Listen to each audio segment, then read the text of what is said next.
NEET പരീക്ഷാക്രമക്കേടിൽ കേന്ദ്ര സർക്കാരും NTA-യും നാളെ സുപ്രീം കോടതിയിൽ സത്യവാങ്മൂലം സമർപ്പിക്കും. നീറ്റ് ചോദ്യപേപ്പറിന്റെ അച്ചടിയും വിതരണവും ലോക്കറിൽ സൂക്ഷിച്ചതടക്കമുള്ള വിശദാംശങ്ങൾ അറിയിക്കണമെന്നാണ് സുപ്രീം കോടതി നിർദ്ദേശം. അതേസമയം CTET പരീക്ഷാ തട്ടിപ്പിൽ ബീഹാറിൽ 31 പേർ അറസ്റ്റിലായി. ആൾമാറാട്ടം നടത്തി പരീക്ഷ എഴുതിയതെന്ന് കണ്ടെത്തിയതിനെ തുടർന്നായിരുന്നു അറസ്റ്റ്.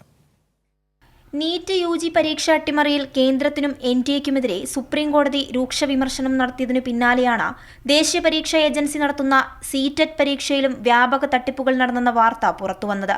ഈ മാസം 7-ന് ബീഹാറിൽ നടന്ന സർക്കാർ അധ്യാപക തസ്തികയിലേക്കുള്ള CTET പരീക്ഷയിൽ തട്ടിപ്പു നടത്തിയതിൽ 31 പേരെ പോലീസ് അറസ്റ്റ് ചെയ്തു. പറ്റ്ന, ദർഭംഗ, സരൺ, ഗോപാൽഗഞ്ച്, ഗയ, ബഗുസര ജില്ലകളിലെ വിവിധ പരീക്ഷാ കേന്ദ്രങ്ങളിൽ ആൾമാറാട്ടം നടത്തി പരീക്ഷ എഴുതിയതായാണ് വിവരം.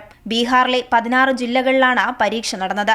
യഥാർത്ഥ ഉദ്യോഗാർത്ഥികൾക്ക് പകരം പരീക്ഷ എഴുതാൻ വിദ്യാർത്ഥികളിൽ നിന്ന് 25,000 മുതൽ 50,000 വരെ രൂപ വാങ്ങിയതായാണ് സൂചന. പരീക്ഷാ കേന്ദ്രങ്ങളിലെ ഉദ്യോഗാർത്ഥികളുടെ ബയോമെട്രിക് ഫിംഗർ പ്രിന്റ് സ്കാൻ ചെയ്ത വഴിയാണ് ആൾമാറാട്ടം നടന്നതായി കണ്ടെത്തിയത്. അറസ്റ്റിലായവരെ ചോദ്യം ചെയ്തു വരികയാണ്. അറസ്റ്റിലായവർക്ക് ഏതെങ്കിലും അന്തർ സംസ്ഥാന തട്ടിപ്പ് സംഘവുമായി ബന്ധമുണ്ടോയെന്നും പോലീസ് അന്വേഷിക്കും. അതേസമയം മഹാരാഷ്ട്രയിൽ നീറ്റ് തട്ടിപ്പിൽ ഒരാളെ CBI അറസ്റ്റ് ചെയ്തു. നീറ്റ് UG ചോദ്യപേപ്പർ കുംഭകോണത്തിൽ ഗുണഭോക്താക്കളായ മുഴുവൻ വിദ്യാർത്ഥികളെയും കണ്ടെത്താൻ കഴിഞ്ഞില്ലെങ്കിൽ പുനഃപരീക്ഷയ്ക്ക് ഉത്തരവിടേണ്ടി വരുമെന്ന് സുപ്രീം കോടതി ഇന്നലെ ചൂണ്ടിക്കാണിച്ചിരുന്നു.